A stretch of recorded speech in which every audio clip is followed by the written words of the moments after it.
अफसर प्रशिक्षण एकेडमी गया का ड्रिल स्क्वायर अपने 18वें पासिंग आउट परेड के अवसर पर पेशेवर सैन्य वैभव और आकर्षण से सराबोर था। यह पासिंग आउट परेड भारतीय सैन्य इतिहास का एक और गौरवशाली दिन था, जब स्पेशल कमीशन ऑफिसर 45 के 22 जेंटलमैन कैडेट ने अधिकारी के रूप में भारतीय सेना में कमीशन प्राप्त किया। टेक्निकल एंट्री स्कीम के 98 जेंटलमैन कैडेट देश के विभिन्न सैन्य तकनीकी संस्थाओं जैसे military engineering college Secunderabad, Mau और पुणे इंजीनियरिंग की डिग्री प्राप्त करने के लिए रवाना हुए। इस मौके पर जेंटलमैन कैडेट द्वारा प्रस्तुत परेड ने उपस्थित सैन्य एवं असैन्य गणमान्य व्यक्तियों, प्रशिक्षुओं के पारिवारिक सदस्यों का मन मोह लिया। यहाँ पहुँचने के लिए हमारा क्राइटेरिया है 13 year of service. 13 year of service complete करने के बाद बेसिक जो सिलेक्शन प्रोसेस है वो क्रॉस करने के बाद मैं यहाँ पहुँचा हूँ और मुझे बहुत खुशी है कि मैं यहाँ हूँ आज। किसका श्रेय मानिए, किसका प्रेरणा? सर, इसमें मेरे माँ, पिताजी, मेरे इंस्ट्रक्टर, मेरे सीनियर्स सभी ने मुझे सपोर्ट किया है। आज मैं यहाँ हूँ तो बस उनके बदौलत हूँ।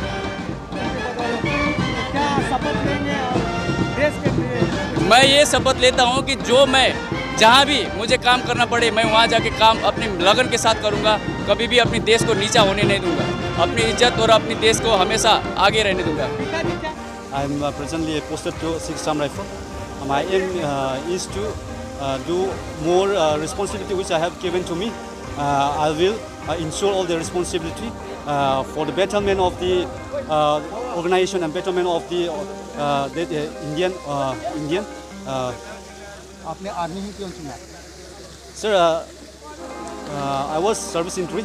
I have put in 17 years of service. Whenever I was recruited, my aim is to become officer. Now, by the bless of God, now I can achieve the rank of assistant commander. Where from? I am from Churchandpur, Manipur. और उनके parents, families, उनमें से कुछ married हैं, उनके बच्चे हैं, उन सब के लिए आज हम बहुत खुश हैं और बहुत ही बड़ा दिन है हम सब के लिए पासिंग आउट परेड।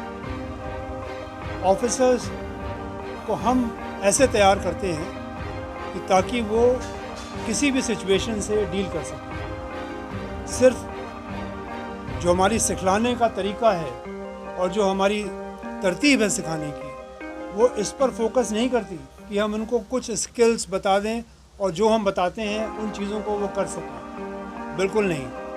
हमारी कोशिश ये होती है कि हम उनको तैयार कर सकें उन चुनौतियों से डील करने के लिए जो कभी उन्होंने सोची ना हो।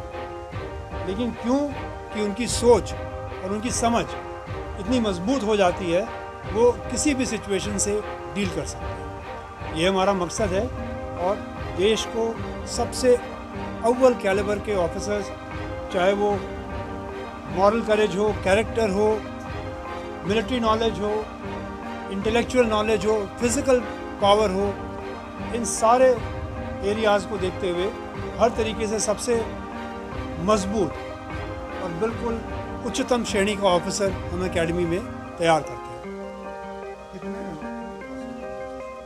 आज यहाँ गया से 22 पास आउट हुए हैं, लेकिन आज ही के दिन 90 और ऑफिसर्स जिन्होंने यहाँ पर 2017 में हमारे साथ 1 साल ट्रेनिंग की थी, जैसे इन कैडेट्स ने की है, वो कैडेट्स 3 साल इंजीनियरिंग के ख़त्म करने के बाद अगर कोविड संक्रमण के रेस्ट्रिक्शंस नहीं होते तो आज हमारे साथ यहाँ परेड में शामिल होते। 90 ऑफिसर्स, जिसमें से मैंने पहले भी बताया था आपको, 24 सिग्नल्स में कमीशन हुए हैं, 16 EME में, 15 इंजीनियर्स में, 16 इन्फेंट्री में, 3 आर्मर्ड कोर में, आर्टिलरी में, मैकेनाइज्ड इन्फेंट्री में और AD में 4 और साथ ही साथ ASC army ordinance core, intelligence और एविएशन में 1। हाँ, तो सभी आर्म्स और सर्विसेज में जो तकनीकी तौर पे तैयार क्वालिफाइड जो टेक्नोलॉजिकल वॉरियर्स हैं वो हम कमीशन करते हैं।